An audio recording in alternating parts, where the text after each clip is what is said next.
Ethan को हमेशा अपने दादाजी के फार्म हाउस के पीछे का मक्का का खेत पसंद नहीं था।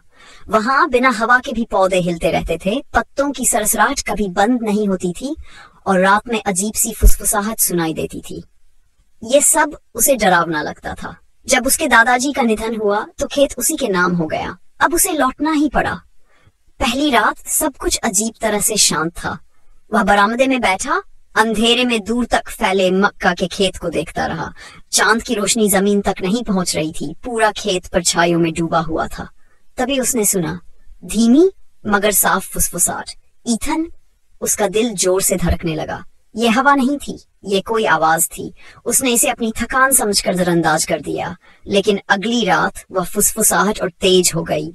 अब आवाज खेत के अंदर से आ रही थी, ईथन खेलो हमारे साथ। उसकी रीढ़ में ठंडक दौड़ गई।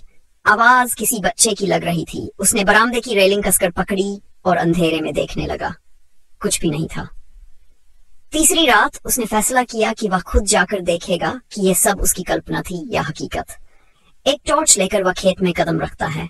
सूखी पत्तियां उसके पैरों के नीचे चरमरा उठती हैं। अचानक फुसफुसाहट बंद हो जाती है। जैसे जैसे वह अंदर बढ़ता है, हवा भारी लगने लगती है, गर्म, भारी, दम घोटने वाली। और फिर उसने उसे देखा। मक्के की पंक्तियों के बीच एक छोटी सी आकृति खड़ी थी। एक बच्चा, मगर कुछ अजीब था। उसका सिर अजीब तरह से झटके खा रहा था। उसकी आंखें, काली गहरी खायां, सीधे ईथन को घूर रही थीं। तुम वापस आ गए, सरसराती आवाज में बोला। ईथन घबराकर पीछे हटा। चारों तरफ से फुसफुसाहट गूंज उठी। मक्के के पौधे जोर से हिलने लगे, जैसे उनमें कुछ चल रहा हो, बहुत सारी चीजें। डर के मारे उसने भागने की कोशिश की, लेकिन अचानक किसी से टकरा गया। उसकी टॉर्च छिपकने लगी और रोशनी में उसने जो देखा उससे उसकी चीख निकल गई। सड़ी गली चमड़ी, खोखली आंखें और एक मुंह जो असामान्य रूप से बड़ा था। चिल्लाते हुए वह मक्के के खेत में भागा, पर खेत कभी खत्म ही नहीं हुआ। चारों ओर से चीखें गूंज रही थी।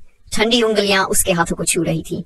खेत जैसे एक भूल भुलाया बन गया था उसे फंसाने के लिए। और फिर अचानक शांति छा गई। वह वापस बरामदे में खड़ा था। हांफते हुए, कांपते हुए उसने पीछे मुड़कर खेत की ओर देखा। मक्के के पौधे अब बिल्कुल शांत थे, लेकिन जैसे ही उसने घर के अंदर कदम रखा, वह फुसफुसाहट फिर सुनाई दी, इस बार बहुत पास से। स्वागत है ईथन। और ईथन डर के मारे जमीन पर गिर पड़ा। सुबह जब गांव वालों ने देखा तो ईथन मर चुका था।